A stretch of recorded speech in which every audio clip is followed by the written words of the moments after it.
De manhã, o hospital me ligou para informar que meu marido havia falecido. Fiquei em choque, completamente devastada. Mas, poucas horas depois, recebi outra ligação, desta vez do banco. Disseram que meu marido havia acabado de sacar todo o dinheiro da minha conta. Pedi as imagens das câmeras de segurança e simplesmente não acreditei em quem apareceu nelas. Mas antes de continuar, confira se você já está inscrito no canal e escreva nos comentários de onde você está assistindo este vídeo. Adoramos saber até onde nossas histórias estão chegando. Amanhã começou como qualquer outra terça-feira. Preparei café, separei os remédios para Roberto e liguei para o hospital para saber como tinha passado a noite. Estávamos lidando com um diagnóstico recente, câncer de pâncreas em estágio avançado. O médico falou que seria uma questão de tempo, mas ninguém esperava que fosse tão rápido. Estava arrumando a cama quando o telefone tocou. Era o Dr. Mendes, sua voz grave e pausada. Senhora Márcia? Sinto muito informar, mas seu marido faleceu há cerca de 1 hora. Tentamos ligar antes, mas a linha estava ocupada. A notícia não me derrubou como eu imaginava. Depois de 30 anos juntos, as últimas semanas haviam sido um longo adeus. O câncer avançou rápido, transformando meu marido forte num homem frágil e dependente. Talvez fosse alívio o que senti, pelo fim do sofrimento dele. Sentei na beirada da cama e fiquei ali, segurando o telefone mudo, tentando processar que agora era viúva. Liguei para minha filha Elisa, que morava em Curitiba. Ela prometeu pegar o primeiro voo. Depois chamei nosso filho Marcelo, que vivia a apenas 20 minutos daqui. Ele chegou rápido, com a esposa Sandra, trazendo aquele tipo de abraço que parece ensaiado, como se tivesse aprendido em algum manual como consolar a mãe viúva. Mãe, nós cuidaremos de tudo, ele disse, me tratando como se eu fosse incapaz. A funerária, os documentos, tudo. Sandra ficou me observando com uma expressão que não chegava aos olhos. Descanse um pouco, dona Márcia. Vai ser um dia difícil. A tarde passou em um borrão de telefonemas, vizinhos trazendo comida e arranjos com a funerária. O velório seria no dia seguinte. Marcelo e Sandra permaneceram na casa, ocupados com telefonemas e papeladas, enquanto eu me sentia estranhamente deslocada em minha própria tragédia. Quando finalmente consegui ficar sozinha, sentei na varanda com uma xícara de chá que não conseguia beber. O celular tocou, um número desconhecido. Senhora Márcia Almeida? Aqui é Fernanda Costa, do Banco Nacional. Sei que este não é um bom momento, mas temos um assunto urgente para tratar. Sua voz hesitou. Houve uma movimentação na sua conta conjunta que precisamos verificar. Que tipo de movimentação? Perguntei, subitamente alerta. Um saque no valor total da conta, R$ 180 mil, realizado hoje à tarde, por volta das 14h30. O mundo pareceu parar. Roberto havia morrido às 11h da manhã. Isso é impossível, falei com a voz tremendo. Meu marido faleceu hoje pela manhã. Um silêncio pesado do outro lado da linha. Senhora Márcia, o saque foi realizado pessoalmente na agência central, com a assinatura e documentos do seu marido. Temos as imagens da segurança. Meu coração disparou. Quero ver essas imagens, agora. A senhora pode vir ao banco? A gerência à espera. 20 minutos depois, eu dirigia automaticamente pelas ruas familiares da cidade, tentando encontrar explicações racionais. Erro de identificação, roubo de identidade, um sósia impressionante. Qualquer coisa exceto a ideia que começava a se formar em minha mente. A gerente, Fernanda, me recebeu pessoalmente. Uma mulher de uns 40 anos, com olhar preocupado e profissional. Ela me conduziu a uma sala reservada onde um computador já mostrava a tela congelada de uma gravação de segurança. Isso foi hoje, às 14h32, ela explicou, dando play no vídeo. A imagem mostrava o interior da agência bancária. Um homem de boné e óculos escuros se aproximou do caixa, entregou documentos, assinou papéis. Quando levantou o rosto por um instante, senti meu sangue congelar. Não era Roberto. Era Marcelo, meu filho. É meu filho, balbuciei, incapaz de processar o que via. Seu filho? A gerente parecia confusa, mas a assinatura no recibo é idêntica à do seu marido. Falsificada. Marcelo havia falsificado a assinatura do pai e esvaziado nossa conta conjunta no mesmo dia da morte dele. Enquanto eu chorava a perda do meu marido, meu próprio filho me roubava. Preciso fazer uma denúncia, falei, recuperando minha voz. Isso é fraude. Saí do banco com a cabeça girando e uma decisão fria se formando em meu peito. No carro, meu telefone vibrou com uma mensagem de Marcelo. Mãe, onde você está? Estamos preocupados. Estavam preocupados ou temendo que eu descobrisse a verdade? Respondi apenas. Precisei resolver algumas coisas. Já estou voltando. Enquanto dirigia, meus pensamentos corriam. Por que Marcelo faria isso? Ele sempre teve um bom emprego, pelo menos era o que dizia. Ou será que havia mais segredos escondidos em minha família do que eu jamais poderia imaginar? Liguei para Elisa. Filha, preciso que você venha o mais rápido possível. Aconteceu algo grave, mas não posso falar por telefone. E não comente nada com seu irmão. Mãe, o que foi? Você está me assustando. Apenas venha, e não confie no Marcelo. Desliguei, sentindo o peso dessas palavras. Como uma mãe chega ao ponto de dizer para não confiar no próprio filho? Mas as evidências estavam ali, irrefutáveis. Passei em frente à nossa casa e vi o carro de Marcelo na garagem. Decidi não entrar ainda. Precisava pensar, planejar meus próximos passos. Parei em um café no centro da cidade, pedindo um chá que mais uma vez não consegui beber. Minha cabeça fervilhava com perguntas sem respostas. Enquanto eu tentava organizar meus pensamentos, a garçonete se aproximou com o telefone do estabelecimento. Senhora, tem uma ligação para você. Uma moça chamada Sandra. Como Sandra sabia onde eu estava? Um calafrio subiu pela minha espinha. Dona Márcia? A voz de minha nora soava estranha, quase assustada. Preciso falar com a senhora urgentemente, mas não pelo telefone. Posso encontrá-la em algum lugar? Sozinha, sem o Marcelo. Por que, Sandra? O que está acontecendo? Por favor, ela insistiu. É sobre o que o Marcelo fez hoje. Eu sei de tudo e não concordo com isso. Há muito mais coisa acontecendo do que a senhora imagina.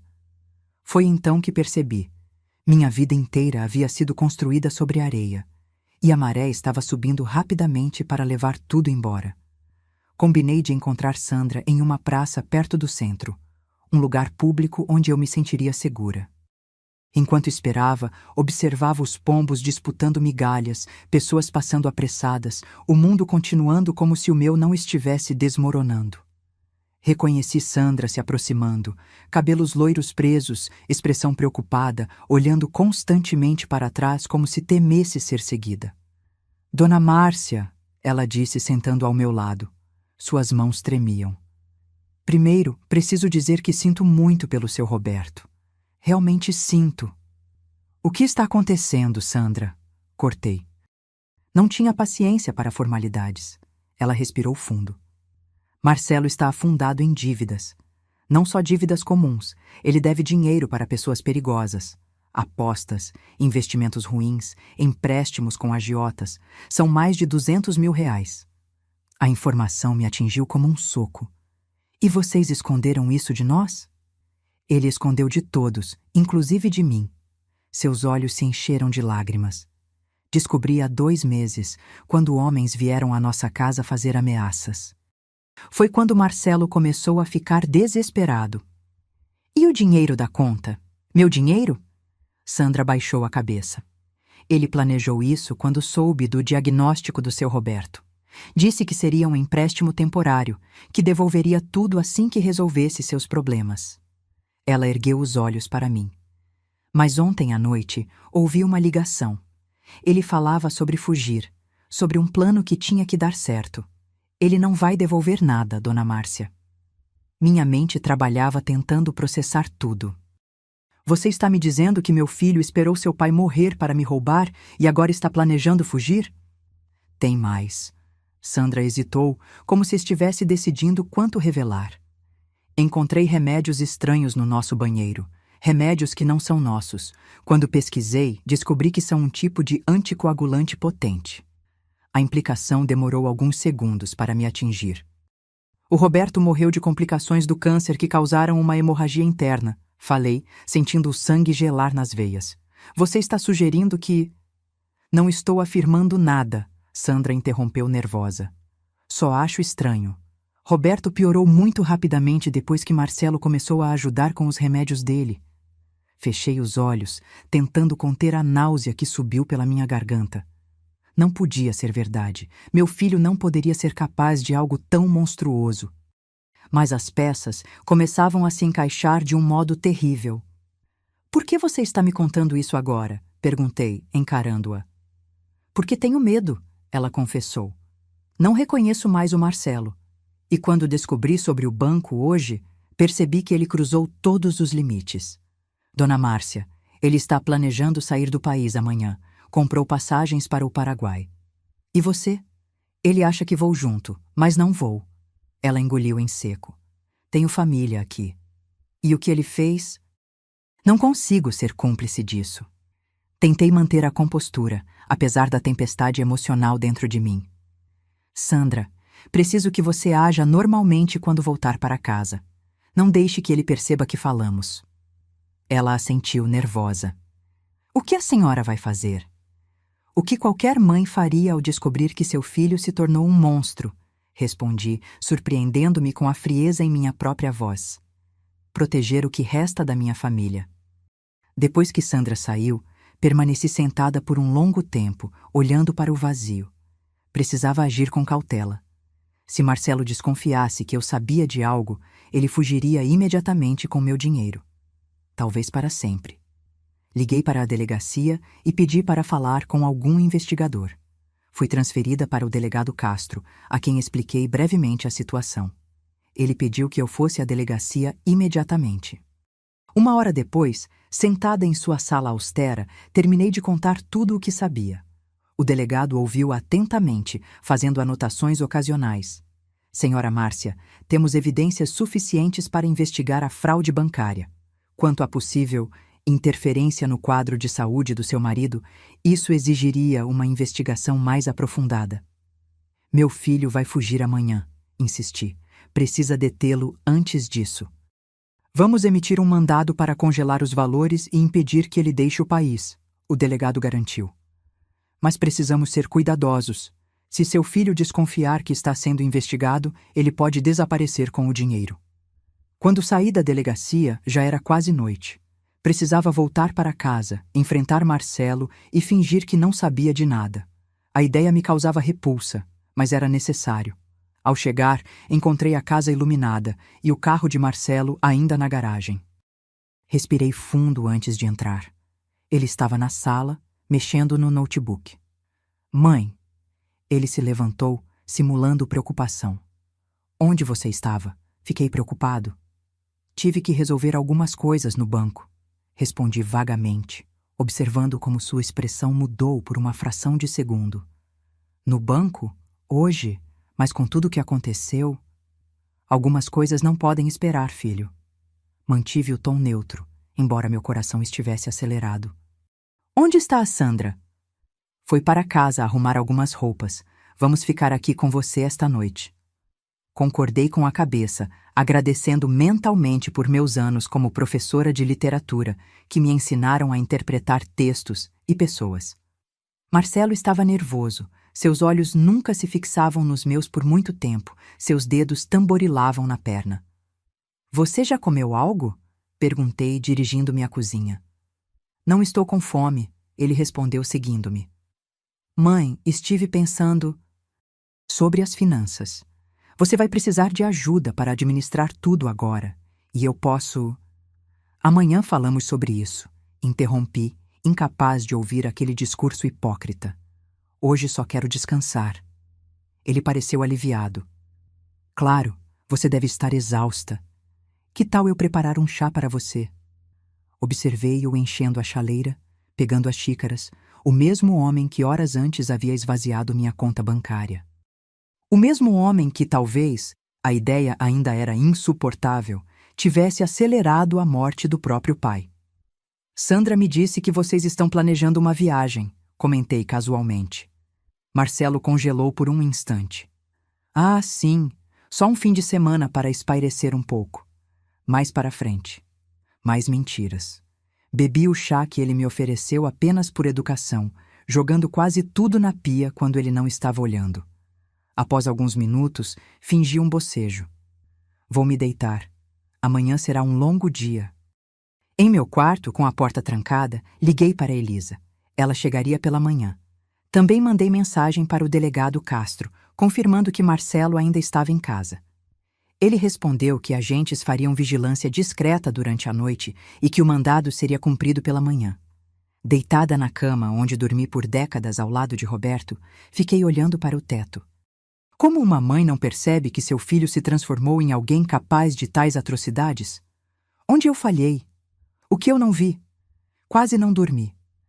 Cada barulho na casa me deixava alerta. Por volta das 3 da manhã, ouvi passos no corredor. A porta da frente se abrindo cautelosamente, um carro dando partida.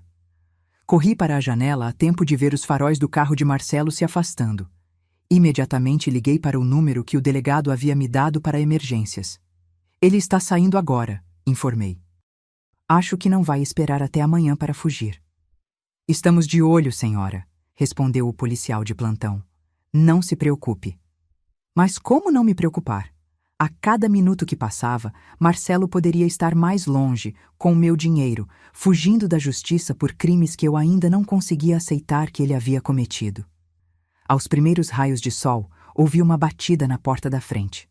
Ao abrir, encontrei 2 policiais. Senhora Márcia Almeida, delegado Castro nos enviou. Podemos entrar? Os policiais eram um homem e uma mulher, ambos com expressões graves e formais.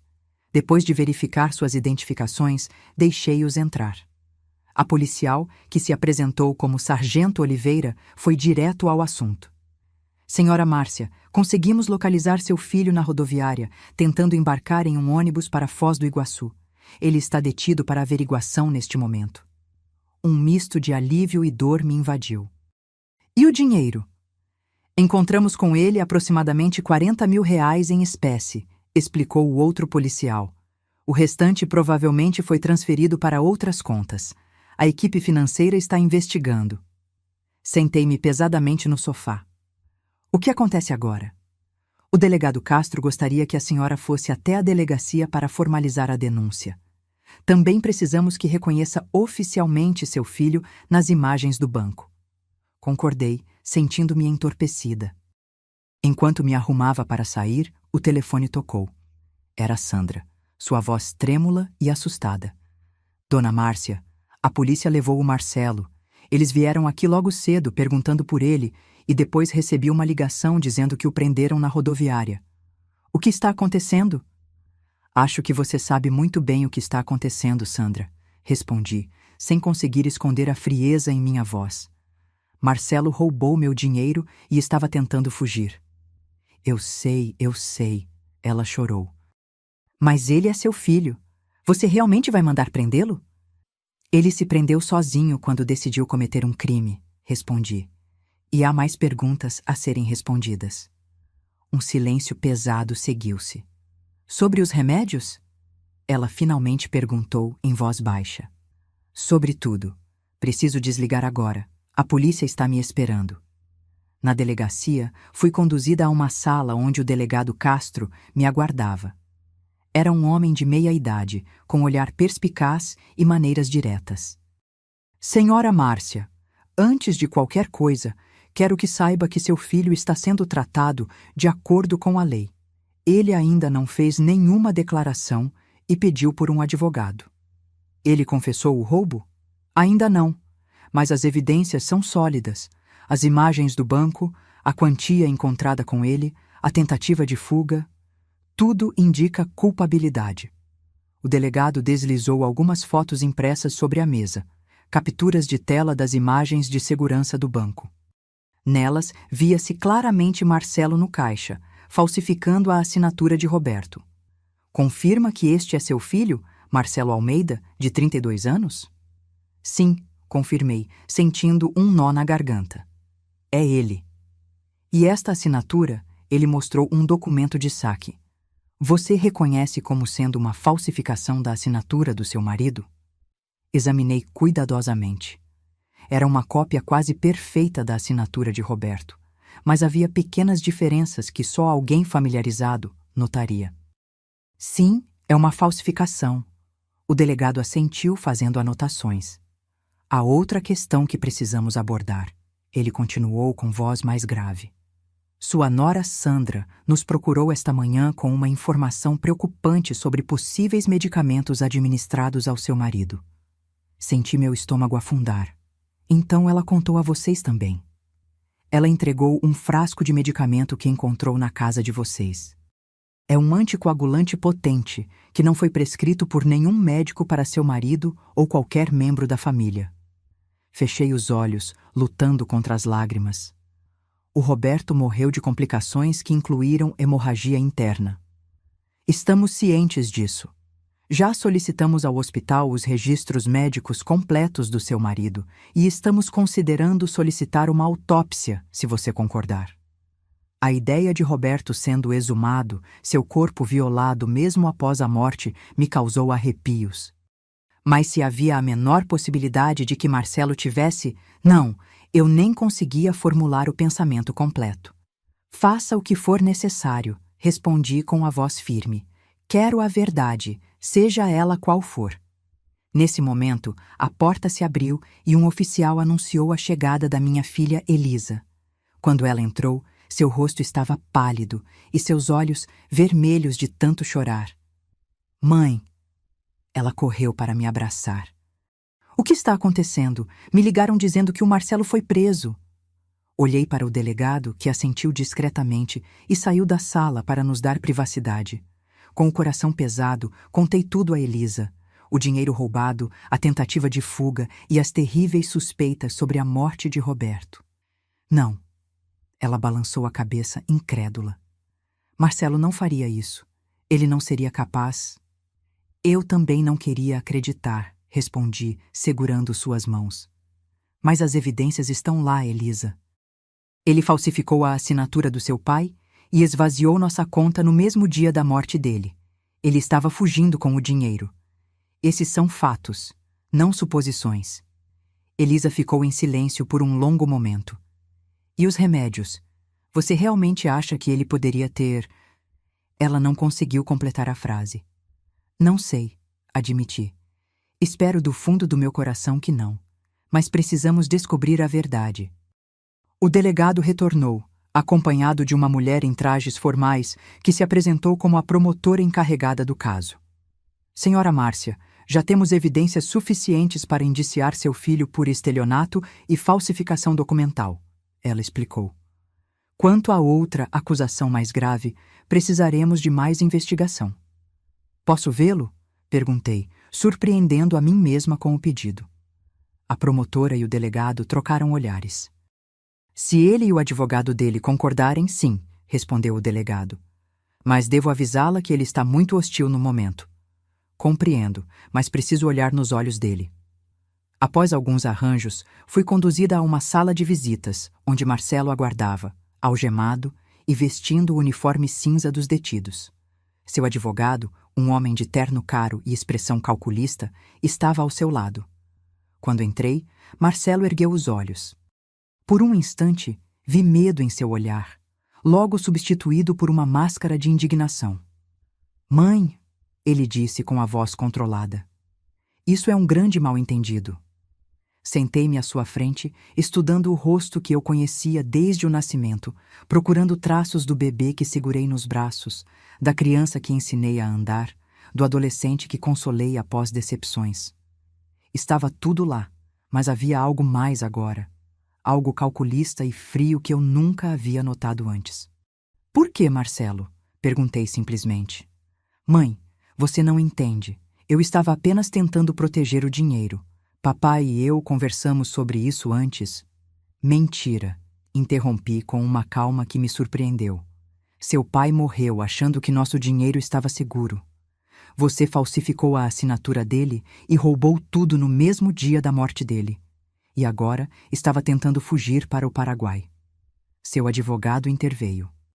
Senhora Almeida, sugiro que conversemos sobre uma resolução que seja satisfatória para ambas as partes. Meu cliente está disposto a... Seu cliente roubou meu dinheiro no dia em que fiquei viúva, cortei. E há suspeitas muito mais graves sendo investigadas. Vi o rosto de Marcelo empalidecer. Que suspeitas? Os remédios, Marcelo, respondi, observando sua reação atentamente. Os anticoagulantes que a Sandra encontrou. Os mesmos que poderiam causar hemorragia em alguém com a condição do seu pai. Algo mudou em seus olhos. Medo, cálculo rápido, depois uma certeza fria. Isso é absurdo, ele disse, mas sua voz tremeu ligeiramente. Papai estava morrendo de câncer. Eu jamais... A polícia vai investigar, continuei. Vão fazer uma autópsia. Se houver qualquer indício de que você interferiu nos medicamentos do seu pai, que você de alguma forma acelerou a morte dele, meu cliente não responderá a essas acusações infundadas. O advogado interveio novamente. Senhora Almeida, sugerimos que mantenha esta conversa nos limites da questão financeira, que pode ser resolvida de forma amigável. Ignorei-o. Marcelo, olhe nos meus olhos e diga a verdade. Você fez alguma coisa que possa ter apressado a morte do seu pai? Ele sustentou meu olhar por um momento, depois desviou. Você não entende, mãe. Eu estava desesperado. As dívidas, as ameaças. Precisava do dinheiro, ou eles viriam atrás de vocês também. Não era uma confissão direta, mas foi o suficiente para mim. Levantei-me, tremendo. O dinheiro eu posso perdoar algum dia, mas se você fez o que estou pensando, não existe perdão possível. Saí da sala antes que ele pudesse responder, antes que minhas lágrimas começassem a cair. No corredor, encostei-me na parede, sentindo minhas pernas fraquejarem. Elisa me amparou. O que ele disse, mãe? Ele não negou, sussurrei. Ele não negou. Os dias seguintes passaram em uma névoa de procedimentos legais e descobertas dolorosas. A investigação sobre a morte de Roberto avançou rapidamente após a polícia obter uma ordem judicial para examinar seu prontuário médico completo. Os médicos que o atenderam foram entrevistados e cada detalhe de seus últimos dias foi escrutinado. Na sexta-feira, 3 dias após a prisão de Marcelo, o delegado Castro me chamou à delegacia novamente. Seu rosto estava sério quando me recebeu em seu escritório, onde a promotora e um médico legista já aguardavam. Senhora Márcia, primeiro quero agradecer sua cooperação durante este processo difícil, começou o delegado. Temos algumas informações importantes para compartilhar com a senhora. O legista Dr. Paulo Mendonça, um homem de meia-idade com olhos compassivos por trás de óculos de armação fina, pediu permissão para falar. Analisei os relatórios médicos do seu marido, senhora Márcia, e também amostras de sangue que foram preservadas pelo hospital.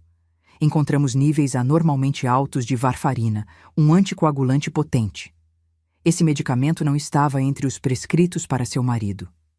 Senti meu coração afundar. O que isso significa exatamente?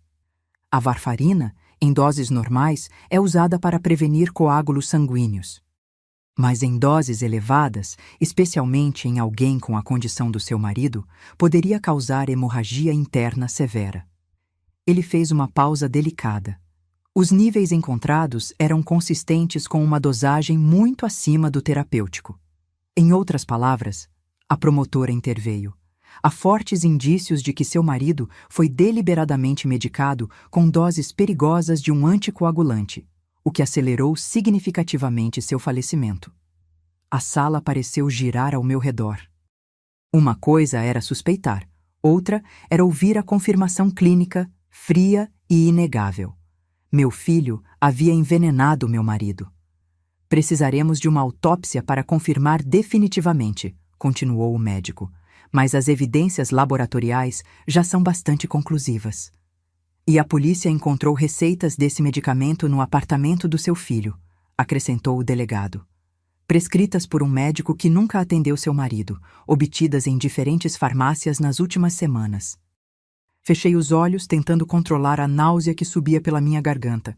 As paredes do escritório pareciam se fechar sobre mim. Senhora Márcia, está tudo bem? Ouvi a voz distante do delegado. Não, respondi honestamente. Nada está bem.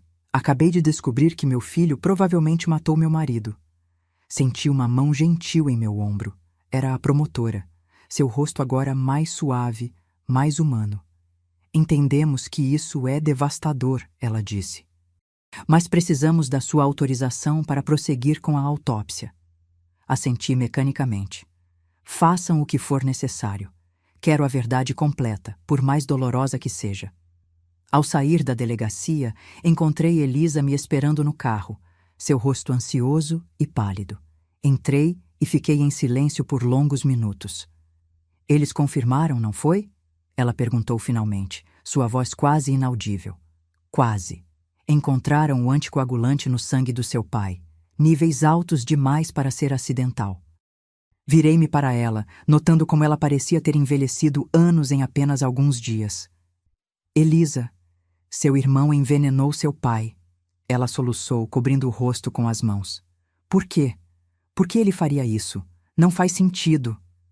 Dinheiro, respondi simplesmente. Dívidas, jogos, problemas que ele escondia de todos nós. Ele não podia esperar que seu pai morresse naturalmente. Precisava do dinheiro imediatamente. Elisa ligou o carro com mãos trêmulas. Para onde vamos agora? Para casa. Preciso de um tempo para processar tudo isso. No caminho, meu telefone tocou. Era o advogado de Marcelo. Senhora Almeida, meu cliente gostaria de falar com a senhora novamente. Ele tem informações importantes sobre o caso. Que tipo de informações? Prefiro não discutir por telefone, mas acredito que seria do seu interesse ouvir o que ele tem a dizer. Depois de desligar, relatei a conversa a Elisa. Você vai? Ela perguntou preocupada. Vou. Preciso ouvir o que ele tem a dizer, mesmo que sejam mais mentiras. No dia seguinte, voltei à delegacia. Marcelo parecia diferente. O cabelo desgrenhado, olheiras profundas, uma barba de 3 dias que nunca antes havia permitido crescer. Seu advogado, no entanto, estava imaculadamente vestido e composto. Senhora Almeida, começou o advogado, meu cliente está disposto a cooperar plenamente com a investigação financeira. Ele fornecerá todas as informações sobre as transferências bancárias e está comprometido a ressarcir integralmente o valor retirado da conta. Em troca de quê? Perguntei, desconfiada. Em troca da sua consideração quanto às outras acusações mais sérias que estão sendo consideradas. Olhei diretamente para Marcelo. Você está negociando? Depois do que fez? Mãe, por favor, ele implorou, sua voz quebrada. Eu cometi erros terríveis, mas não é o que parece. Então explique. O que exatamente não é o que parece? Seu advogado interveio. Meu cliente está disposto a fazer uma declaração completa sobre os medicamentos, mas apenas com certas garantias da promotoria. Levantei-me, tremendo de raiva. Você envenenou seu pai até a morte e agora quer negociar? Quer garantias? Não foi assim, Marcelo insistiu, seus olhos desesperados. Papai sabia, ele sabia sobre os remédios. Congelei. O quê? Ele concordou, estava sofrendo demais, pediu minha ajuda. Lágrimas escorriam pelo rosto de Marcelo. Não queria que você soubesse, não queria que você carregasse esse peso.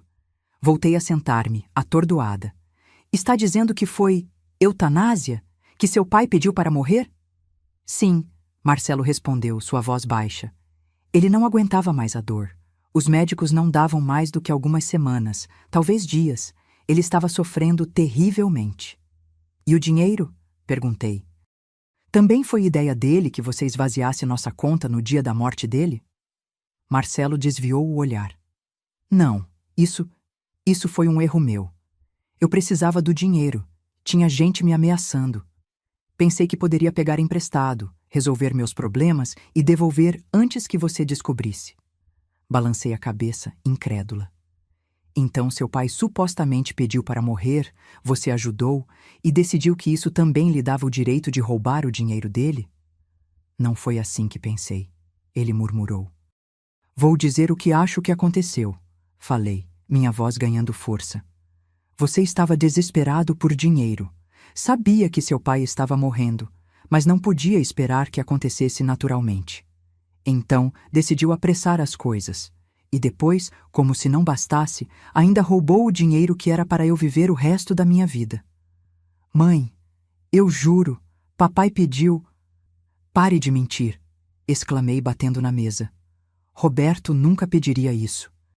Ele era católico, acreditava que o sofrimento tinha propósito. Mesmo nos piores momentos, ele falava em aguentar até o fim, em não desistir. O advogado tossiu discretamente. Senhora Almeida, entendemos sua emoção, mas há nuances neste caso que...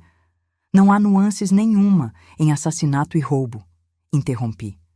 E se meu filho está mentindo sobre a suposta permissão do pai, imagino que seja porque sabe que a autópsia vai confirmar o que já suspeitamos. Levantei-me novamente. Esta conversa acabou. Vocês terão que lidar com a promotoria agora. Quando me virei para sair, ouvi Marcelo dizer em voz baixa: Você nunca me perdoará, não é? Parei, sem olhar para trás.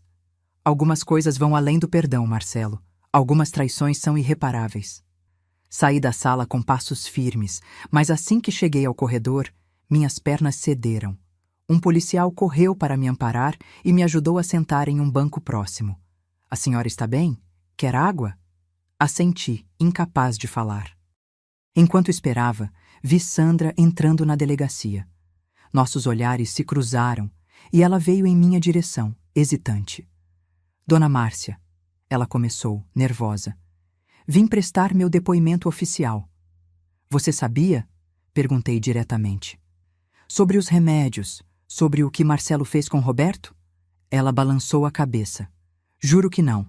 Só descobri sobre os anticoagulantes depois, quando encontrei o frasco. Confrontei Marcelo, mas ele disse que eram para outra pessoa. Eu suspeitei que algo estava errado, mas não queria acreditar. E agora? O que vai fazer? Sandra respirou fundo. Vou dizer a verdade. Tudo o que sei. Não posso mais proteger Marcelo, não depois do que ele fez. Quando voltei para casa naquela tarde, com Elisa ao meu lado, a casa parecia estranhamente vazia, assombrada por memórias e traições. No quarto, sentei-me na beirada da cama e peguei o porta-retratos com nossa foto de família. Roberto, eu, Elisa e Marcelo, todos sorridentes em uma viagem a Gramado 5 anos atrás. Uma família normal, feliz. Ou era o que eu pensava. Como não percebemos, Elisa? Perguntei, passando o dedo pelo rosto de Marcelo na foto. Como não vimos os sinais? Talvez não quiséssemos ver, ela respondeu, sentando ao meu lado. Às vezes, ignoramos o que está na nossa frente porque a verdade dói demais. Naquela noite, enquanto Elisa dormia no quarto de hóspedes, fiquei acordada repassando cada memória, cada momento com meu filho, procurando pistas que pudessem ter me alertado sobre o que ele se tornaria. Houve sinais? Pequenas crueldades na infância, mentiras na adolescência que eu descartei como normais? Ou algumas pessoas simplesmente nascem com algo faltando, aquela bússola moral que impede a maioria de nós de causar dano aos outros?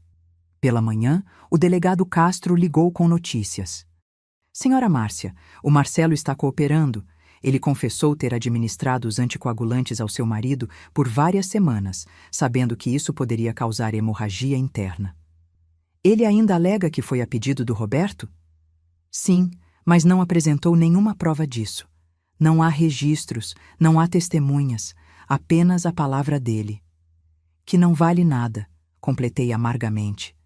A promotoria está tratando o caso como homicídio qualificado, além das acusações de estelionato e falsificação. A audiência de custódia será amanhã. Após desligar, encontrei Elisa na cozinha preparando café. Seu rosto se contraiu ao notar minha expressão. Mais notícias ruins? Marcelo confessou que administrou os remédios que mataram seu pai. Ela fechou os olhos por um momento. E agora? Agora seguimos em frente. Um dia de cada vez. Sentei-me à mesa da cozinha, sentindo o peso de decisões que nunca imaginei ter que tomar. Elisa, estou pensando em vender esta casa.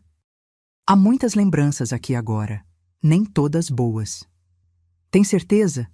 Você e papai construíram tanta coisa aqui. Justamente por isso. Preciso de um novo começo. Um lugar que não me lembre do que perdemos. Naquela tarde, Sandra veio me visitar, trazendo algumas roupas e objetos pessoais de Marcelo que estavam em sua casa. Não quero mais nada disso, disse ela colocando uma caixa na sala. Dei meu depoimento hoje. Contei tudo o que sabia sobre as dívidas, sobre as pessoas perigosas para quem ele devia, sobre como ele vinha agindo estranho nas últimas semanas. O que vai fazer agora? Não sei. Tentar reconstruir minha vida longe daqui, talvez. A vergonha é muito grande, Dona Márcia. Todo mundo na cidade já está falando. Olhei para ela, jovem, bonita, com toda a vida pela frente, agora marcada por um casamento com um assassino. Você é jovem, Sandra. Um dia isso será apenas uma memória dolorosa. Ela esboçou um sorriso triste. A senhora é muito generosa, considerando tudo. Eu poderia ter falado mais cedo, poderia ter suspeitado mais. Todos nós poderíamos ter feito mais, interrompi gentilmente. Mas o único responsável pelas escolhas de Marcelo é ele mesmo. A audiência de custódia foi breve e tensa. Marcelo, representado por seu advogado, viu a juíza negar o pedido de liberdade provisória devido à gravidade das acusações e ao risco de fuga já demonstrado. Sentada no fundo da sala, observei meu filho ser levado de volta à cela, suas costas curvadas como se carregasse um peso invisível. O advogado dele me abordou na saída. Senhora Almeida, esperamos que reconsidere sua posição. Uma declaração sua em apoio ao seu filho poderia fazer diferença significativa no processo. Em apoio? Repeti, incrédula. Ele matou meu marido e me roubou. Que tipo de mãe eu seria se apoiasse isso? Uma mãe que acredita na possibilidade de redenção, ele respondeu suavemente. Pense nisso, por favor. Caminhei para fora do tribunal sentindo-me estranhamente leve, como se tivesse deixado algo pesado para trás. Talvez fosse a ilusão da família perfeita que tentei manter por tanto tempo. Ou talvez fosse simplesmente a aceitação da verdade, por mais dolorosa que fosse. No estacionamento, encontrei Sandra aguardando nervosamente ao lado de seu carro. Como foi? Ela perguntou. Ele ficará preso durante o processo. O julgamento provavelmente demorará alguns meses. Ela assentiu, mexendo inquietamente com as chaves em suas mãos. Dona Márcia, tem uma coisa que preciso mostrar para a senhora. Não mostrei antes porque...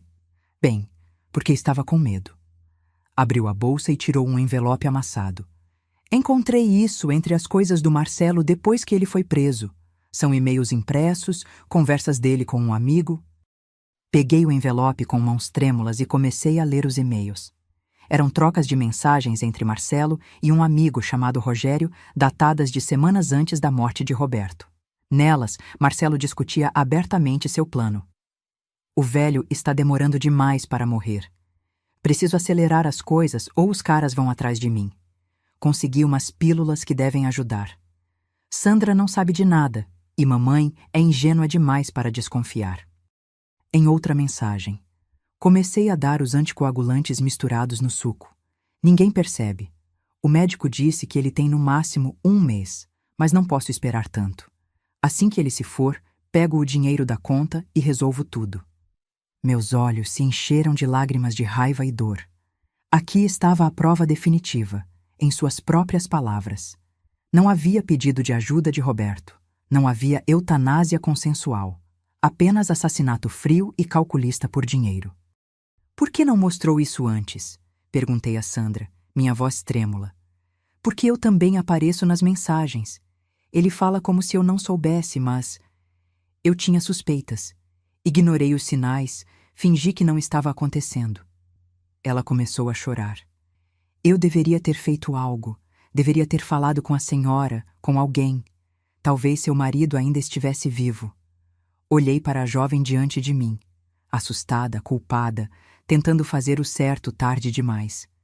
Eu queria odiá-la por sua omissão, mas reconheci nela o mesmo tipo de cegueira que eu mesma tivera. Você precisa entregar isso à polícia, falei, devolvendo o envelope. Não importa o que aconteça com você agora, a verdade precisa vir à tona. Ela assentiu, enxugando as lágrimas. Vou agora mesmo à delegacia.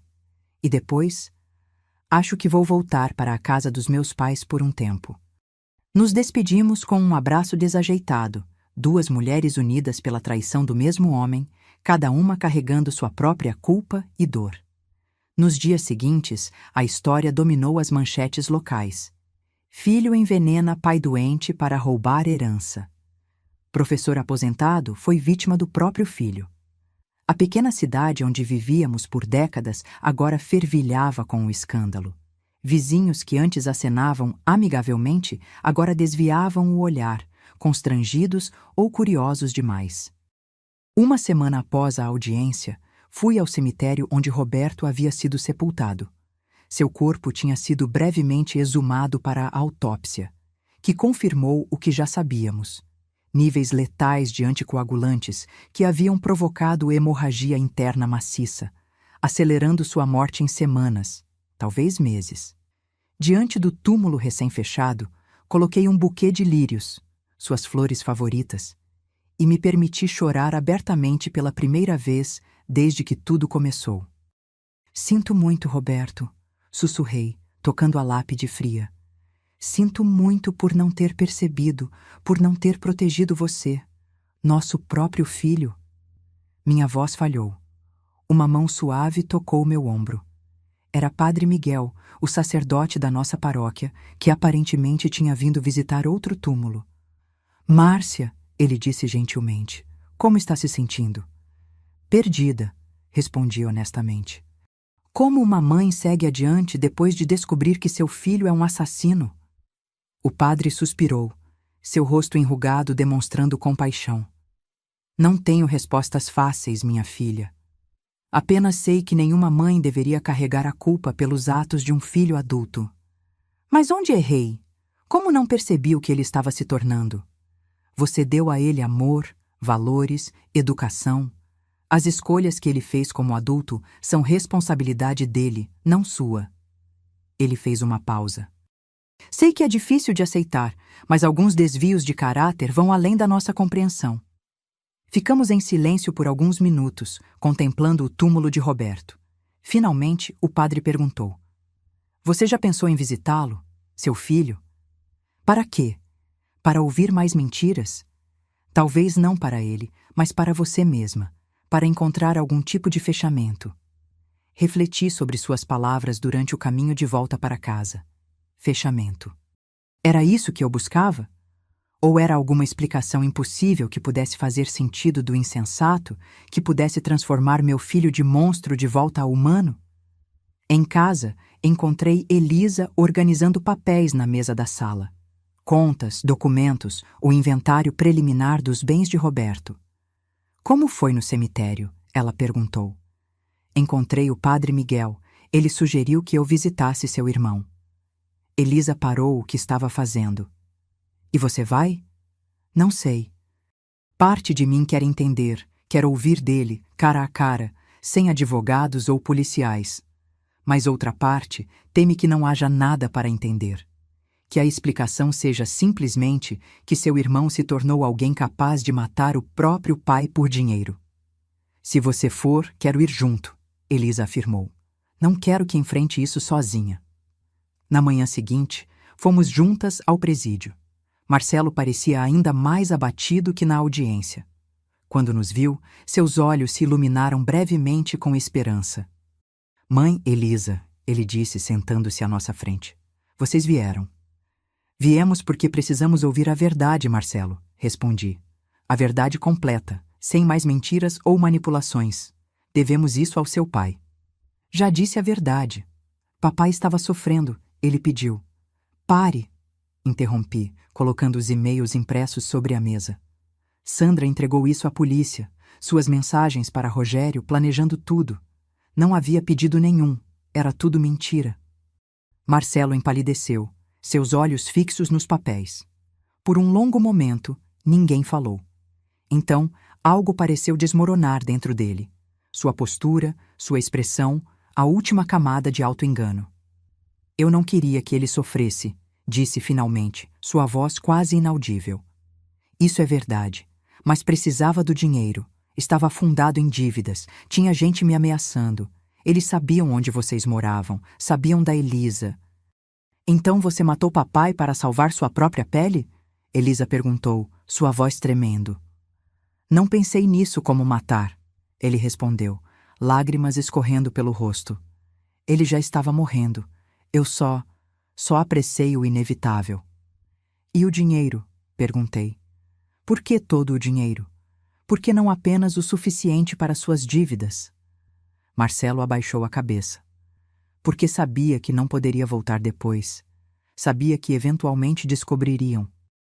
Precisava de dinheiro para fugir, começar de novo em outro lugar. Um silêncio pesado caiu sobre nós. Olhei para meu filho, este estranho que compartilhava meu sangue, que eu carreguei em meu ventre, que eu embalei em meus braços, e percebi que jamais o conheci realmente. O que você espera de nós agora, Marcelo? Perguntei finalmente. Perdão? Compreensão? Não sei, ele respondeu honestamente. Não sei se mereço qualquer coisa de vocês. Não, você não merece, concordou Elisa com lágrimas nos olhos. Mas ainda assim, parte de mim quer entender como chegamos a este ponto. Eu perdi o controle da minha vida, ele disse após um momento. Uma aposta ruim levou a outra, um empréstimo a outro, e quando percebi, estava tão fundo que não conseguia ver saída. Não estou pedindo que entendam ou perdoem. Só quero que saibam que sinto muito. Muito mesmo. Sentir muito não traz papai de volta, Elisa respondeu. Não apaga o que você fez. Eu sei. Levantei-me, sinalizando que a visita estava terminada. Marcelo, não sei se algum dia conseguirei olhar para você e ver meu filho novamente, em vez do homem que matou meu marido. Mas sei que, apesar de tudo, não posso simplesmente apagar 32 anos de amor materno. O que isso significa? Ele perguntou, com um lampejo de esperança. Significa que não vou testemunhar contra você no julgamento, a menos que seja obrigada. Que não vou pedir a pena máxima, como a promotoria quer. Mas também não vou mentir por você, nem ajudar a encobrir o que fez. Ele assentiu lentamente, parecendo compreender os limites do que eu podia oferecer. E quanto ao dinheiro? Ele perguntou. Conseguiram recuperar alguma coisa? Apenas os 40 mil que estavam com você quando foi preso, respondeu Elisa. O resto, pelo que sabemos, está perdido. Não me importo mais com o dinheiro, falei, sentindo-me subitamente exausta. Posso recomeçar, posso vender a casa, encontrar um lugar menor. O que não posso recuperar é minha família, como era antes. Ao sairmos, Marcelo chamou uma última vez. Vocês voltarão? Elisa e eu trocamos olhares. Não sabemos, respondeu minha filha. Realmente não sabemos. O outono chegou, pintando as árvores de vermelho e dourado, trazendo consigo ventos frios que pareciam ecoar o vazio que sentia dentro de mim. 3 meses haviam se passado desde a prisão de Marcelo. O julgamento estava marcado para janeiro e a promotoria estava confiante na condenação. Seguindo o conselho do padre Miguel, comecei a frequentar um grupo de apoio para familiares de presidiários. Era uma mistura improvável de pessoas. Mães cujos filhos haviam sido presos por tráfico, esposas de assaltantes, pais de jovens envolvidos em crimes violentos. Todos carregando o mesmo tipo de dor complexa. O amor por alguém que causou dano irreparável a outros. Numa terça-feira chuvosa, após uma dessas reuniões, conheci Denise, uma senhora de cerca de 70 anos, cujo filho cumpria pena por homicídio. 23 anos, ela me contou, enquanto tomávamos café na lanchonete ao lado do centro comunitário. Meu Eduardo já está preso há 12. Matou o cunhado durante uma briga. Como você lida com isso? Perguntei, admirando a serenidade em seu rosto marcado pelos anos. Um dia de cada vez, ela respondeu simplesmente. Nos primeiros anos, a vergonha era tanta que mal conseguia sair de casa. Depois veio a raiva. Dele e de mim mesma por ter falhado como mãe. Eventualmente, aprendi a separar o amor que sinto pelo meu filho do horror pelo que ele fez. Isso é possível? Questionei, duvidosa. Não é fácil, mas é possível. Amo o Eduardo, visito-o regularmente, estou presente na vida dele. mas nunca justifiquei ou minimizei o crime dele. Ele tirou uma vida, destruiu uma família e tem que pagar por isso. Suas palavras ficaram comigo nos dias seguintes, enquanto eu tentava encontrar meu próprio equilíbrio nessa corda bamba emocional. Em casa, as mudanças continuavam. Seguindo minha decisão de recomeçar, coloquei a casa à venda e comecei a procurar um apartamento menor, mais adequado para uma mulher sozinha. Elisa, que havia pedido licença do trabalho para ficar comigo, ajudava com os preparativos. "Acha mesmo que conseguirá se desfazer de tudo isso?" ela perguntou um dia, enquanto separávamos objetos para a doação. "Vocês construíram tantas memórias aqui." "Preciso de um novo começo, filha. Cada canto desta casa me lembra do seu pai, e agora também do que seu irmão fez." Elisa pegou um porta-retratos com uma foto de Marcelo criança, sorrindo ao lado de um bolo de aniversário.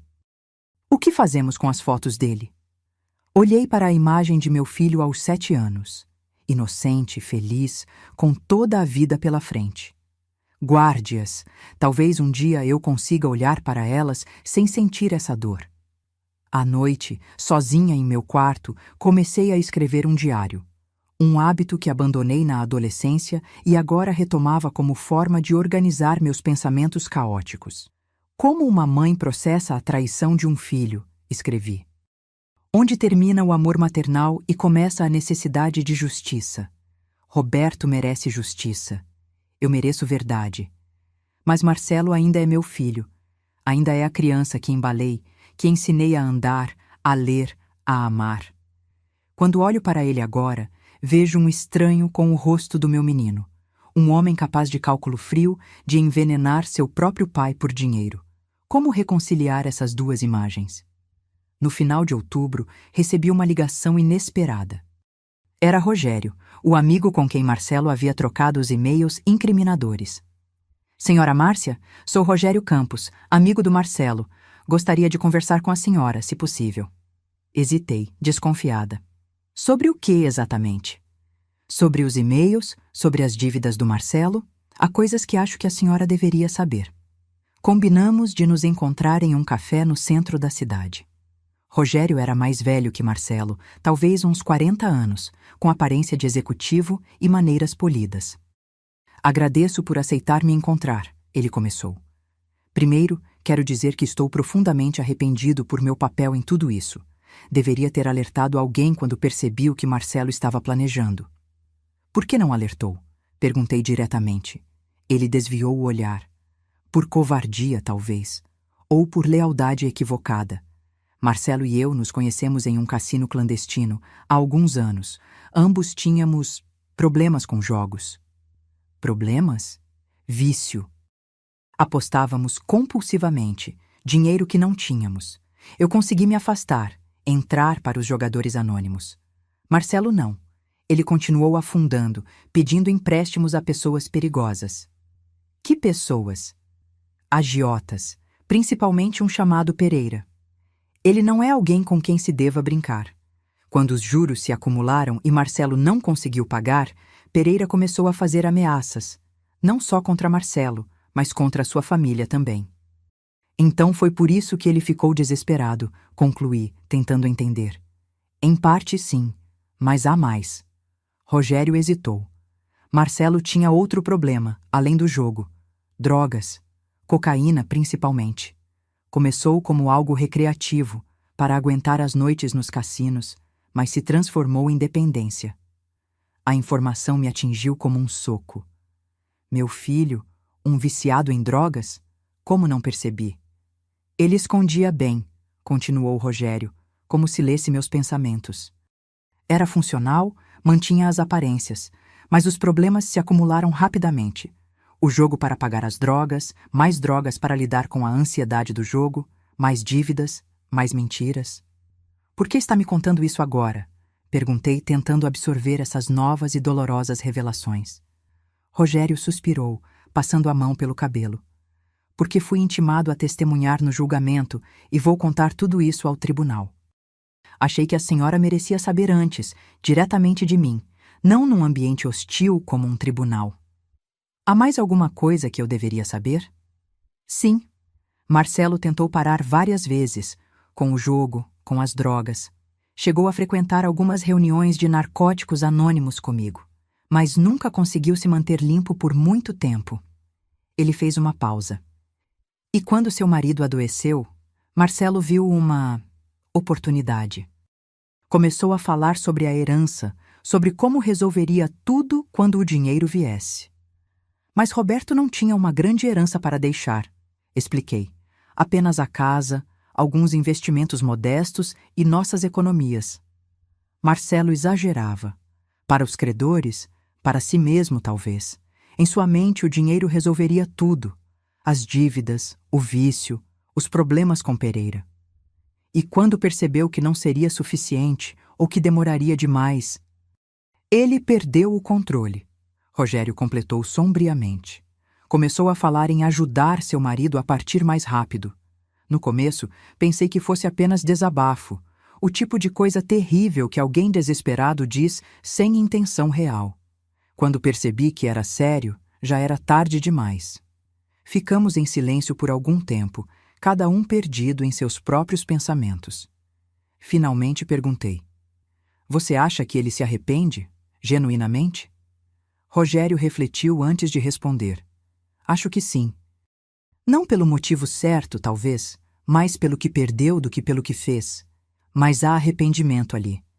Quando o visitei na prisão, ele estava diferente, mais lúcido, mais presente. A abstinência forçada das drogas parece ter clareado sua mente. Ele já está se recuperando, comentei amargamente. Enquanto Roberto está morto e eu estou tentando juntar os cacos da minha vida. Sei que nada que eu diga aliviará sua dor, Rogério falou, levantando-se para sair. Só espero que entender o contexto completo, por pior que seja, possa ajudá-la de alguma forma a processar tudo isso. Quando ele saiu, permaneci sentada no café por um longo tempo, digerindo essas novas informações. Meu filho, viciado em jogos e drogas, endividado com criminosos, desesperado a ponto de matar o próprio pai. Como uma mãe não percebe algo assim? Como isso acontece bem debaixo do seu nariz sem que você veja os sinais? Naquela noite, acordei sobressaltada às 3 da manhã, com o coração acelerado e a mente agitada. Levantei-me e fui até a cozinha, onde tantas vezes Roberto e eu havíamos conversado nas madrugadas insones. Servindo-me de um copo d'água, notei uma pasta sobre a mesa, documentos do inventário que Elisa e eu estávamos organizando. Abri-a distraidamente e comecei a folhear os papéis. Entre eles, encontrei algo que não havia notado antes, uma carta manuscrita de Roberto endereçada a mim, datada de uma semana antes de sua morte. Minha querida Márcia, começava a carta. Se você está lendo isto, provavelmente já parti. Quis escrever estas palavras enquanto ainda tenho clareza e força para garantir que você saiba o quanto foi amada e o quanto nossa vida juntos significou para mim. As lágrimas embaçavam minha visão enquanto eu lia suas reflexões sobre nossa vida, seus pedidos de perdão por pequenas mágoas ao longo dos anos, sua gratidão por nosso tempo juntos. Então, próximo ao final, um parágrafo me fez congelar. Estou preocupado com Marcelo. Nos últimos meses, notei mudanças nele. Nervosismo, pedidos frequentes por dinheiro, conversas estranhas ao telefone. Tentei conversar com ele, mas ele se esquiva. Sei que algo está errado e temo não estar aqui para ajudá-lo a superar seja lá o que for. Cuide dele, Márcia. Não deixe que ele se perca completamente. Roberto sabia. Talvez não soubesse exatamente o que estava acontecendo, mas percebeu que algo estava errado com nosso filho. E mesmo assim, morreu pelas mãos desse mesmo filho que queria proteger. A ironia era tão cruel que me fez dobrar sobre mim mesma, apertando a carta contra o peito enquanto soluçava silenciosamente. Foi assim que Elisa me encontrou na manhã seguinte, adormecida na mesa da cozinha, com a carta de Roberto ainda nas mãos. "Mãe?" ela chamou preocupada. "Você está bem?" Entreguei-lhe a carta sem dizer nada. Ela a leu em silêncio, seus olhos se enchendo de lágrimas. "Oh, papai", sussurrou ela quando terminou. Ele se preocupava com Marcelo até o fim. E Marcelo o matou, completei, minha voz embargada pelo sono e pela emoção. A pessoa que mais o amava, que mais se preocupava com ele. Elisa sentou-se ao meu lado, segurando minha mão. O que você quer fazer, mãe? Com isso, com tudo? A pergunta pairou no ar entre nós, pesada com implicações. O que eu queria? Justiça para Roberto? Certamente. Punição para Marcelo? Sim, ele merecia pagar por seus crimes. Mas havia algo mais, algo que só agora começava a reconhecer. Eu queria entender. Entender como meu filho se transformou em um assassino, como nossa família aparentemente normal desmoronou tão completamente. Quero a verdade, respondi finalmente. Toda ela, por mais dolorosa que seja, é o mínimo que devo a Roberto, e a mim mesma. Na semana seguinte, marquei outra visita a Marcelo na prisão. Desta vez fui sozinha. Elisa decidiu que ainda não estava pronta para enfrentá-lo novamente. Ele parecia diferente, mais magro, com olheiras profundas, mas seus olhos estavam mais claros, mais focados que da última vez. Mãe, disse ele surpreso. Não esperava vê-la tão cedo. Conversei com Rogério, falei diretamente.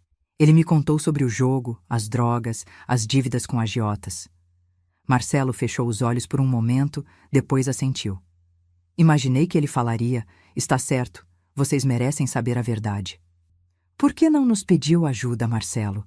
Por que não veio até nós quando os problemas começaram? Vergonha, acho, e depois foi ficando grande demais. Como explicar que eu devia 200 mil para um agiota? Como contar para vocês que eu tinha me tornado um viciado? Vocês que sempre foram tão corretos, tão... Ele hesitou, procurando a palavra. Normais? Sugeri. Sim, normais. Perfeitos, na minha cabeça. Ele sorriu tristemente. Eu era o filho brilhante, lembra? Primeiro da classe, faculdade boa, emprego promissor. Como admitir que eu havia estragado tudo? Então preferiu continuar mentindo, afundando cada vez mais.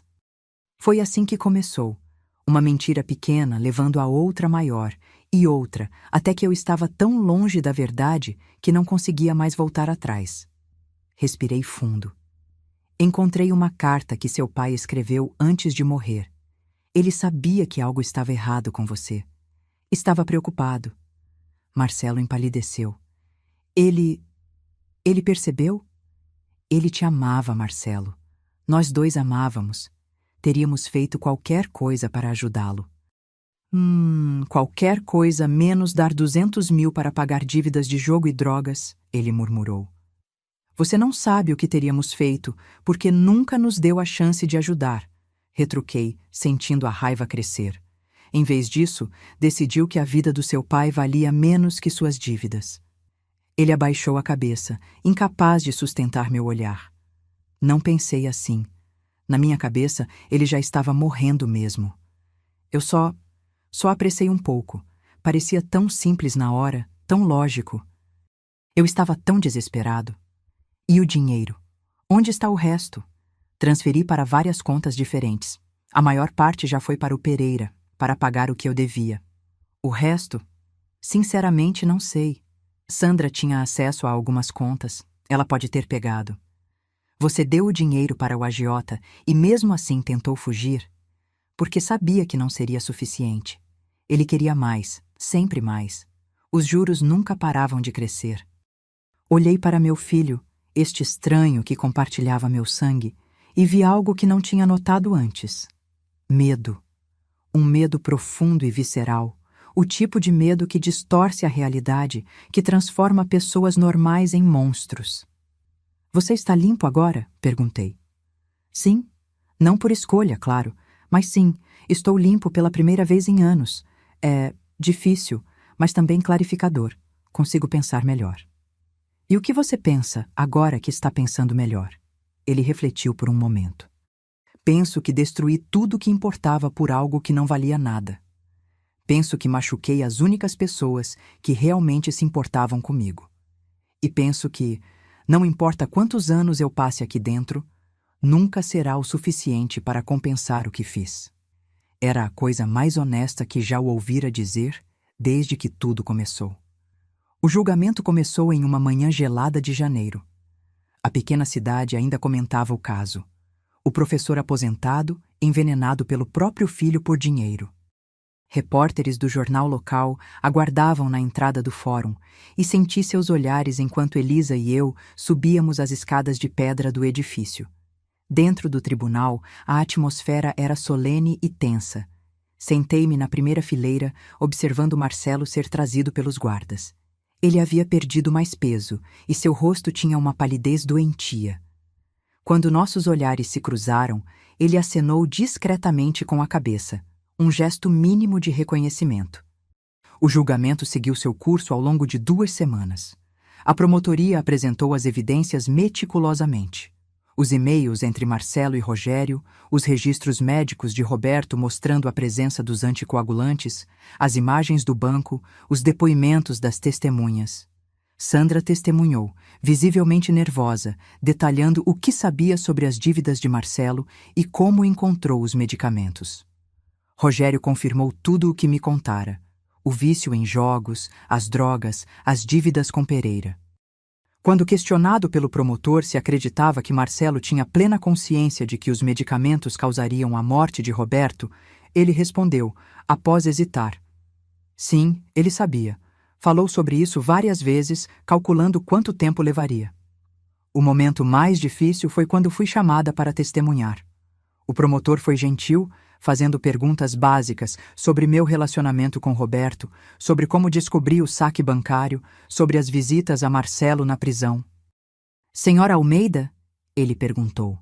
Em algum momento seu marido expressou desejo de acelerar sua morte, como alegado pela defesa? Nunca, respondi firmemente. Roberto era católico praticante. Acreditava no valor do sofrimento e na sacralidade da vida. Mesmo nos piores momentos da doença, ele falava em aguentar até o fim. O advogado de defesa tentou uma abordagem diferente, sugerindo que Roberto poderia ter dito coisas diferentes a Marcelo, que talvez em momentos de dor extrema tivesse pedido ajuda para acabar com o sofrimento.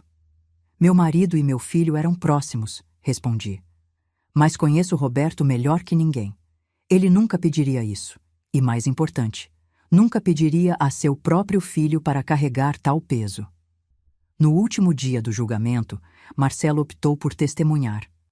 Seu depoimento foi inesperadamente franco, uma confissão quase completa, divergindo apenas da versão da promotoria em pequenos detalhes. Admitiu ter administrado os anticoagulantes sabendo que causariam hemorragia, admitiu ter roubado o dinheiro, admitiu a tentativa de fuga.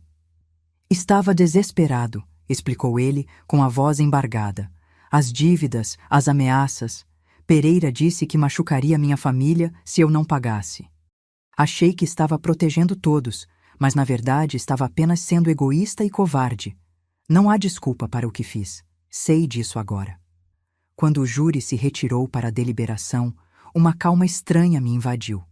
Qualquer que fosse o veredicto, nada mudaria o fato essencial.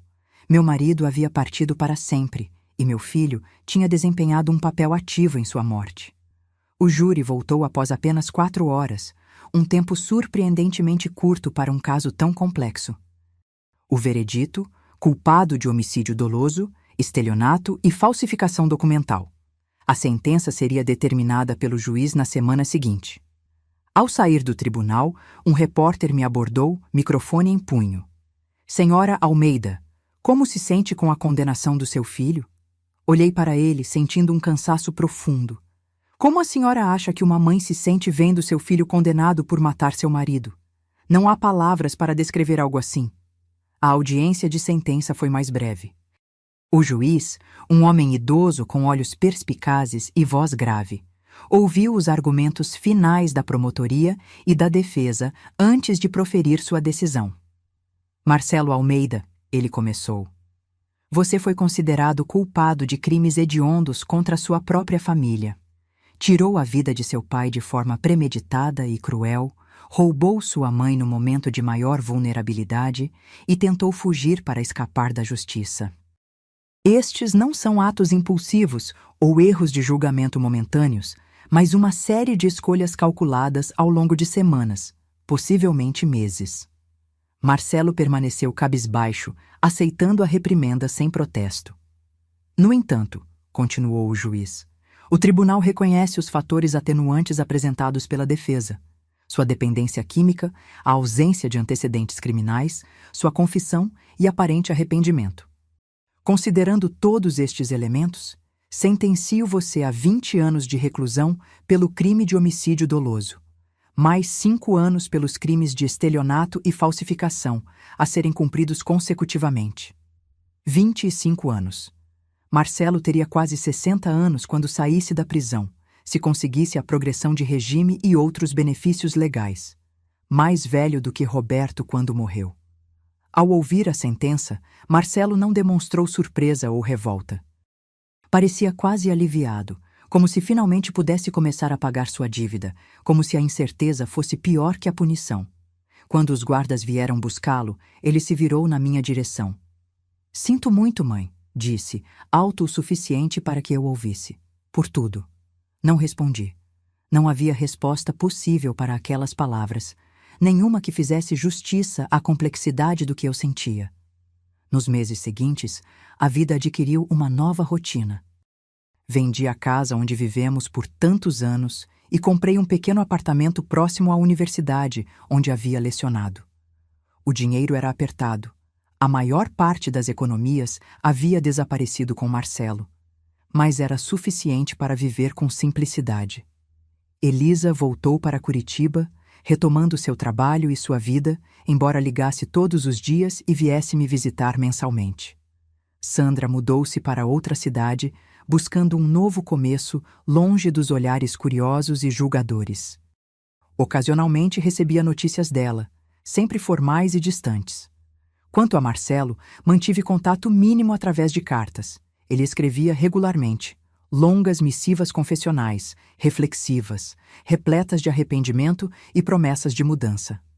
Falava sobre a terapia que começou na prisão, sobre os grupos de apoio para dependentes químicos que frequentava, sobre os livros que lia, sobre seus planos para um futuro distante. Eu respondia com cartas curtas e factuais, notícias sobre Elisa, sobre a venda da casa, sobre minha saúde. Não conseguia oferecer perdão ou consolo, mas também não conseguia cortar completamente o vínculo. Era meu filho, apesar de tudo. Em uma tarde de primavera, quase um ano após a morte de Roberto, recebi uma visita inesperada. Um homem alto e bem vestido bateu à minha porta, apresentando-se como Dr. Ricardo Mendes, psiquiatra do presídio onde Marcelo cumpria pena. Senhora Almeida, espero não estar incomodando, disse ele educadamente. Estou na cidade para uma conferência e pensei que talvez pudéssemos conversar sobre seu filho. Relutante, convidei-o a entrar. Sentamos na pequena sala do meu apartamento e ele recusou polidamente o café que ofereci. Marcelo é meu paciente há quase 8 meses, explicou ele. Trabalho principalmente com detentos que apresentam transtornos relacionados ao uso de substâncias. Como ele está? Perguntei, surpresa com meu próprio interesse. Surpreendentemente bem, considerando as circunstâncias. Manteve-se sóbrio, participa ativamente da terapia, ajuda outros detentos com problemas semelhantes. Há um longo caminho pela frente, naturalmente, mas vejo progresso significativo. Por que veio me ver, doutor? Ele hesitou, escolhendo cuidadosamente as palavras. Marcelo fala muito sobre você e sua filha nas sessões. O remorso que sente é profundo e genuíno. Um dos aspectos mais difíceis do trabalho de recuperação é lidar com a culpa pelos danos causados aos entes queridos. Dr. Mendes, interrompi, se veio pedir que eu perdoe Marcelo para ajudar em sua recuperação, não posso prometer isso. Não, não é isso, ele respondeu rapidamente. O perdão, quando vem, deve ser natural e sincero, não algo forçado ou instrumental. Vim porque acredito que compreender o processo pelo qual Marcelo está passando pode ser útil para seu próprio processo de cura. Meu processo de cura? Senhora Almeida, você perdeu seu marido de forma traumática e violenta e descobriu que seu próprio filho foi responsável por isso.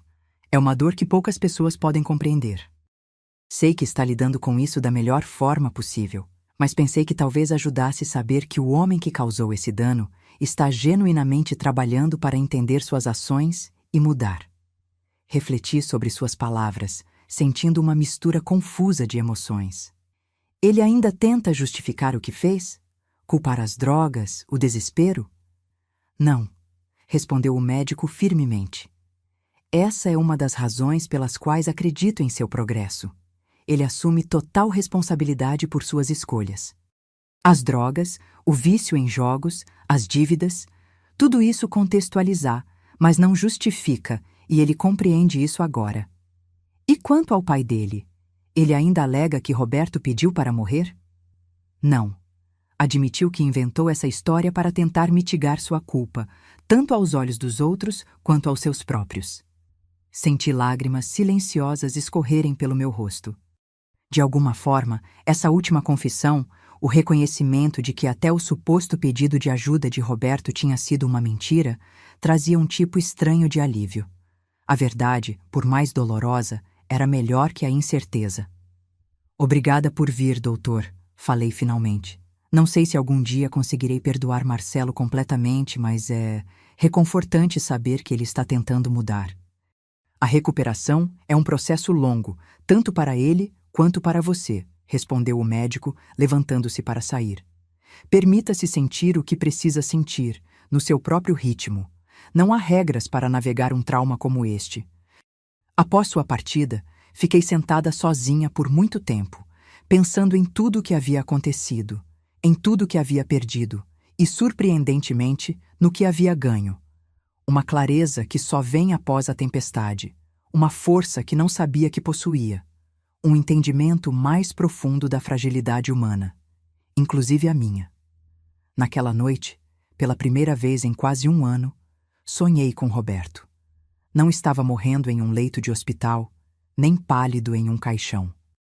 Estava saudável, sorrindo, caminhando por um campo que reconheci como o local de nosso primeiro encontro, tantos anos atrás. Você vai ficar bem, Márcia, ele dizia no sonho. Todos nós vamos. Acordei com lágrimas nos olhos, mas não eram lágrimas apenas de tristeza. Havia algo mais ali, uma aceitação nascente, talvez até o primeiro vislumbre de paz. 5 anos se passaram desde a condenação de Marcelo. A vida seguiu seu curso, implacável como sempre. Meu cabelo ganhou mais fios brancos, rugas mais profundas marcavam meu rosto, e aprendi a viver sozinha. Não apenas a sobreviver, mas a encontrar pequenos momentos de alegria no cotidiano. Voltei a lecionar meio período na universidade, orientando trabalhos de conclusão de curso na área de literatura. Fiz novos amigos, principalmente através do grupo de apoio que continuei frequentando. Até comecei a viajar um pouco. Pequenas excursões para cidades próximas, um cruzeiro pelo litoral brasileiro que Roberto e eu sempre planejamos fazer juntos. Elisa se casou com um homem gentil chamado André e me deu uma neta, Luísa, que se tornou o sol do meu universo. Aos 3 anos, ela era esperta e curiosa, com os mesmos olhos vivos de seu avô. Nas visitas mensais, eu a cobria de mimos e histórias, tentando construir memórias felizes para compensar as dolorosas que carregava comigo. Quanto a Marcelo, mantive uma relação distante mas constante. Respondia suas cartas, embora raramente com a profundidade emocional que ele parecia buscar. Visitei-o na prisão algumas vezes por ano. Encontros tensos no início, depois, gradualmente mais naturais, à medida que ambos encontrávamos uma nova forma de nos relacionar. Ele mudou na prisão, de formas que eu não esperava. Completou o ensino superior através de um programa de educação à distância para detentos. Tornou-se uma espécie de conselheiro informal para outros prisioneiros com problemas de dependência química. Escrevia poesia, lia filosofia, participava de todos os programas de reabilitação disponíveis. Nunca imaginei que encontraria propósito aqui dentro, ele me disse durante uma visita. Mas ajudar outros presos a lidar com os mesmos demônios que me destruíram, isso dá algum sentido aos meus dias. Numa tarde de outono, 5 anos após o julgamento, recebi uma ligação do advogado de Marcelo. Ele havia entrado com um pedido de revisão de pena, baseado no bom comportamento, na participação em programas de reabilitação e em um diagnóstico retroativo de transtorno por uso de substâncias em estágio severo no momento do crime. O juiz marcou uma audiência para o próximo mês, explicou o advogado. Se o pedido for aceito, Marcelo poderá ser transferido para um regime semiaberto mais cedo do que o previsto inicialmente. O que isso significa exatamente? Perguntei, sentindo um nó no estômago. Significa que, em vez de cumprir 2/3 da pena em regime fechado, ele poderia passar para o semiaberto após 1/3, com possibilidade de trabalho externo e saídas temporárias. Tão cedo? Ele matou alguém. Ele matou o próprio pai. Compreendo sua preocupação, senhora Almeida.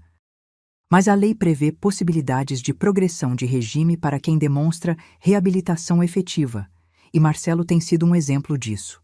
O sistema penal brasileiro prioriza a ressocialização, não apenas a punição. Após desligar, liguei imediatamente para Elisa. Sua reação foi tão ambivalente quanto a minha, uma mistura de apreensão e incerteza. Não sei como me sentir sobre isso, mãe, ela confessou. Parte de mim ainda quer que ele pague por cada minuto do que fez com o papai. Mas outra parte pensa que talvez ele mereça uma chance de reconstruir algum tipo de vida, eventualmente. No dia da audiência, entrei no tribunal com sentimentos conflitantes. Não havia me decidido se apoiaria ou contestaria o pedido de Marcelo. Queria justiça para Roberto, mas também reconhecia as mudanças que Marcelo havia feito. Era possível conciliar essas duas posições? O juiz, diferente daquele que conduziu o julgamento original, era uma mulher de meia-idade com expressão séria e compassiva. Ela revisou meticulosamente o caso, os relatórios de comportamento prisional, as avaliações psiquiátricas. Marcelo teve a oportunidade de falar e o fez com uma eloquência que me surpreendeu.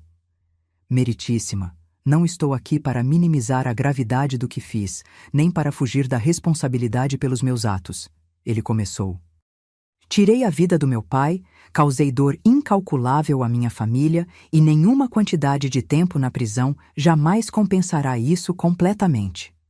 Ele continuou, explicando como havia usado seu tempo de reclusão para entender os mecanismos de sua dependência, para confrontar seus próprios demônios, para buscar maneiras de retribuir a sociedade, mesmo de dentro da prisão. Não peço esta progressão como um favor ou um atalho, concluiu. Peço como uma oportunidade de continuar minha reabilitação em um ambiente que me permita contribuir mais diretamente com a sociedade, enquanto continuo cumprindo minha dívida com a justiça. O promotor argumentou contra, enfatizando a gravidade do crime e questionando se 5 anos era tempo suficiente para garantir a reabilitação de alguém que havia planejado friamente o assassinato do próprio pai. Então, surpreendentemente, o juiz se dirigiu a mim. Senhora Almeida, a senhora é a pessoa mais afetada pelos crimes do réu, além da vítima fatal. Gostaria de ouvir sua opinião sobre este pedido de progressão de regime. Levantei-me lentamente, sentindo todos os olhos da sala sobre mim. O que eu diria? Que parte de mim deveria ouvir? A mãe ou a viúva? Meritíssima, comecei, minha voz firme apesar do tremor interior. Nos últimos 5 anos, vivenciei uma jornada que nenhuma mãe ou esposa deveria ter que percorrer. Perdi meu marido da pior maneira possível, pelas mãos do nosso próprio filho. Fiz uma pausa, organizando meus pensamentos. Inicialmente, só conseguia ver Marcelo como o monstro que matou Roberto. Não conseguia conciliar a imagem do assassino com a do menino que criei. Mas ao longo destes anos, através de cartas e visitas, vi um homem genuinamente arrependido, trabalhando duramente para compreender e mudar o que o levou a tais atos. Olhei diretamente para Marcelo, que me observava com olhos marejados. Não posso falar por Roberto e não posso dizer que perdoei completamente. Mas acredito que meu marido, que sempre viu o melhor nas pessoas, apoiaria uma chance de reabilitação para nosso filho. Então a senhora não se opõe à progressão de regime? Perguntou o juiz, clarificando. Não, meritíssima, não me oponho. Acredito que Marcelo deve continuar pagando por seus crimes, mas também acredito que a forma como esse pagamento ocorre pode incluir oportunidades para ele retribuir à sociedade de maneiras mais construtivas. Após ouvir todos os argumentos, o juiz anunciou que tomaria sua decisão em uma semana. Saí do tribunal exausta emocionalmente, mas em paz com minhas palavras. Não sabia se havia feito a escolha certa, mas havia falado com honestidade. Marcelo me ligou da prisão naquela noite. Um privilégio especial concedido pelo diretor. Mãe, ele disse, sua voz embargada. O que você disse hoje no tribunal, eu não esperava isso. Disse apenas a verdade, Marcelo, respondi, sentando-me pesadamente no sofá do meu apartamento. Não foi fácil. Eu sei, e por isso significa ainda mais. Ele fez uma pausa. Por muito tempo, achei que você nunca me veria como nada além do homem que matou o papai. Parte de mim sempre vai ver isso, admiti. Não posso apagar o que aconteceu, nem você pode. Mas você também é meu filho, e vejo o esforço que tem feito para mudar. Estou tentando, mãe, todos os dias, não para sair da prisão mais cedo ou para impressionar o juiz, mas porque finalmente entendi o que fiz, o que destruí. Conversamos por alguns minutos mais, sobre o trabalho dele com outros detentos, sobre Elisa e a pequena Luísa, sobre meu retorno à docência. Uma conversa quase normal, exceto pelo contexto extraordinário que a cercava. Uma semana depois, recebi a notícia. O juiz havia concedido a progressão para o regime semiaberto. Em 3 meses, após os trâmites burocráticos, Marcelo seria transferido para uma colônia penal agrícola, onde trabalharia durante o dia e permaneceria recluso apenas à noite e nos fins de semana. A notícia provocou reações mistas em nossa pequena família. Elisa expressou preocupação sobre como seria quando Marcelo eventualmente obtivesse permissão para saídas temporárias, reencontrá-lo fora das paredes da prisão, apresentá-lo à filha que nunca o conheceu. André, sempre sensato, sugeriu que lidássemos com cada etapa quando chegasse o momento. Quanto a mim, senti um alívio inesperado. Não porque Marcelo estaria menos punido, mas porque a decisão tirava de meus ombros o peso de determinar o que era justo. A justiça havia seguido seu curso, e agora o sistema avaliara que ele merecia esta progressão. Eu podia aceitar isso sem sentir que estava traindo a memória de Roberto. 3 meses depois, visitei Marcelo em sua nova realidade. A colônia penal era um ambiente completamente diferente da prisão tradicional, com campos abertos, pequenas construções espalhadas pelo terreno, detentos trabalhando na terra ou em oficinas. Marcelo estava designado para a biblioteca e para um programa de alfabetização de adultos. Quando me viu chegando, sorriu. Um sorriso genuíno que não via há anos, talvez porque pela primeira vez não estávamos separados por uma mesa de visitas ou falando através de um telefone com vidro entre nós. Caminhamos pelos jardins da colônia, conversando sobre coisas simples e profundas, como se estivéssemos reaprendendo a conhecer um ao outro. É estranho ver o céu aberto o dia todo, ele comentou, olhando para cima. Na prisão fechada, só tínhamos 1 hora no pátio, se o tempo permitisse. Aqui, posso ver as estrelas à noite. Como está sendo o trabalho com a alfabetização? Transformador, ele respondeu, animado. Meus alunos são homens que nunca tiveram oportunidade de estudar, a maioria de origens muito pobres. Ensinar alguém a ler, ver aquele momento em que as letras começam a fazer sentido para eles, é indescritível. Observei-o enquanto falava, notando como seus gestos haviam mudado, como sua expressão parecia mais aberta, mais presente. Ainda era o mesmo homem que havia cometido um crime terrível, mas também estava se tornando alguém diferente. Marcelo, perguntei após um momento de silêncio, você acha que conseguirá construir uma vida quando sair daqui? Ele considerou a pergunta seriamente. Não sei. Tenho medo do que encontrarei lá fora, de como as pessoas me verão, se conseguirei trabalho, um lugar na sociedade. Mas sei que quero continuar o que comecei aqui. Ensinar, ajudar outros que enfrentam dependência. Dar algum significado a todo esse sofrimento. E quanto a nós, você, eu, Elisa, sua sobrinha, acha que um dia poderemos ter algum tipo de relação familiar normal? Normal não, ele respondeu honestamente. Nunca será normal depois do que fiz. Mas espero que possamos construir algo novo, algo baseado em quem somos agora, não apenas no que aconteceu. Naquele momento, senti um lampejo do que poderia ser. Não perdão completo. Talvez isso nunca viesse, mas uma forma de aceitação, uma capacidade de olhar para frente sem negar o passado. O tempo continuou sua marcha inexorável. Mais 2 anos se passaram. Marcelo progrediu ainda mais no sistema, conquistando o direito a saídas temporárias para visitar a família em datas especiais. O primeiro Natal que passou em minha casa foi uma experiência surreal. Tenso no início, depois gradualmente mais relaxado, à medida que Luísa, agora com 5 anos, quebrava o gelo com sua curiosidade inocente sobre o tio que morava longe. Elisa observava tudo com cautela protetora, mas também com uma abertura crescente.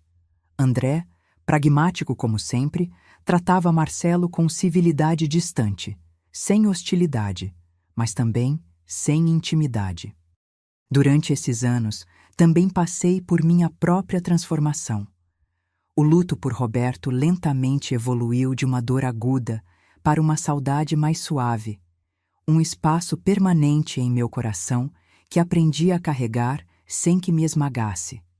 Aos 67 anos, redescobri pequenos prazeres, um bom livro, uma tarde com minha neta, uma aula particularmente inspiradora com meus alunos.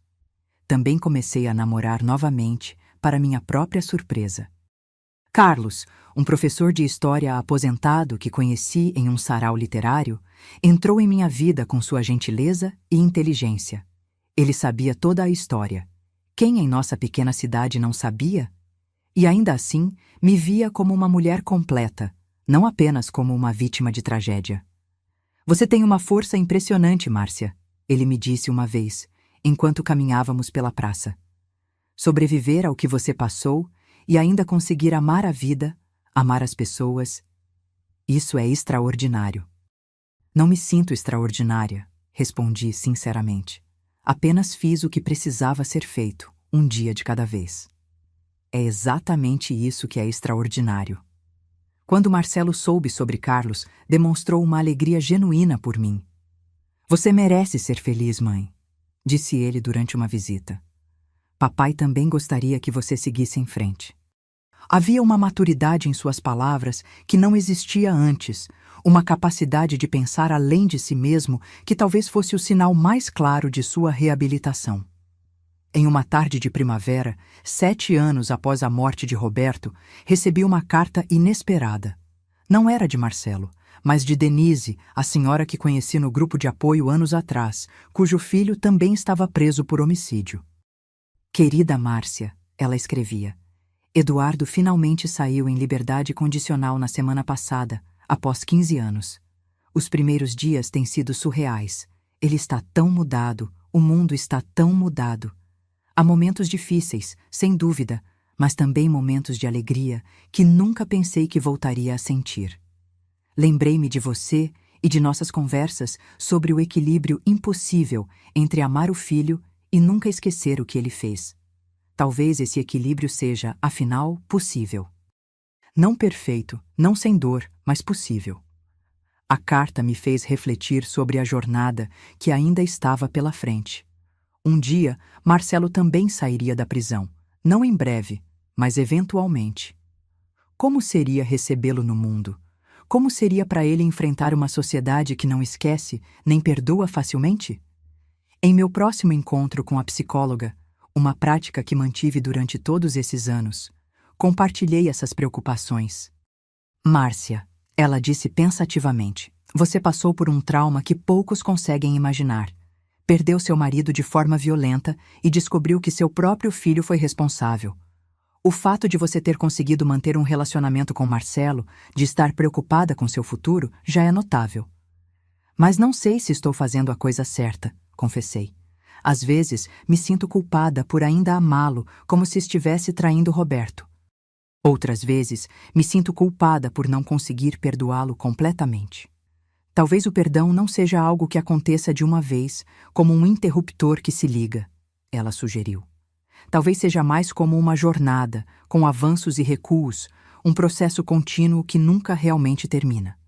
Suas palavras ficaram comigo. Um processo contínuo, uma jornada, não um destino. Em uma tarde particularmente significativa, visitei o cemitério onde Roberto estava enterrado. Era o aniversário de nossa união. Teríamos completado 35 anos de casamento naquele dia. Levei lírios brancos, como sempre, e sentei-me no banco de pedra próximo à sua lápide. Ainda sinto sua falta todos os dias, falei em voz baixa. Mas estou seguindo em frente como você gostaria. Luísa está crescendo tão rápido, tão esperta. Tem seus olhos, sabia? Elisa está feliz, finalmente encontrou seu caminho. E Marcelo? Bem, Marcelo está tentando. Não é o suficiente. Nunca será suficiente para compensar o que fez. Mas está tentando.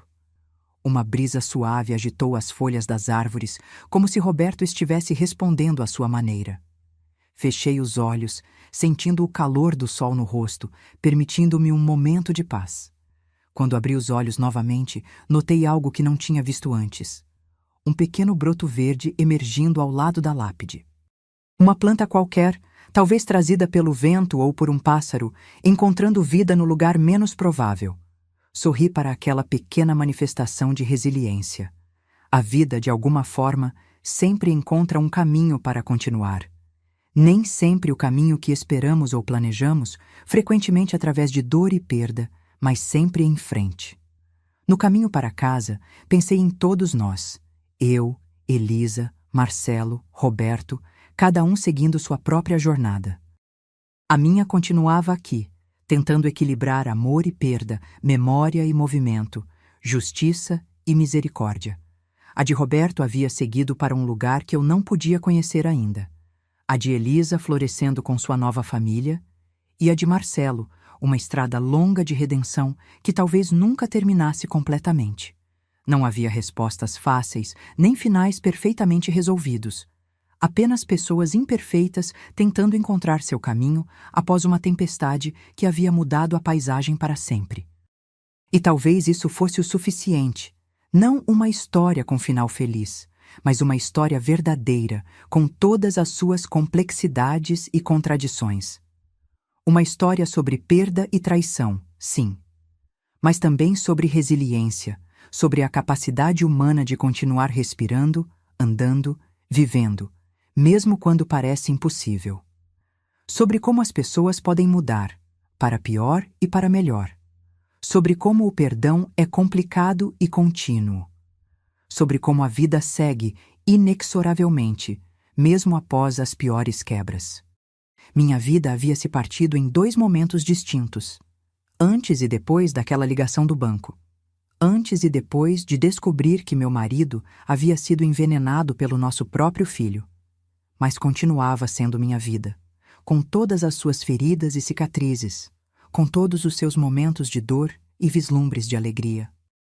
E enquanto dirigia de volta para casa, para a nova vida que havia construído das cinzas da antiga, senti uma certeza profunda. Continuaria em frente, um dia de cada vez, carregando comigo tudo que havia perdido e tudo que ainda podia encontrar. Agora, se você gostou dessa história, clica em se inscrever e me diz nos comentários qual parte te deixou de queixo caído. Ah, e não esqueça de se tornar membro para ter acesso a vídeos exclusivos que não posto aqui. Te espero lá.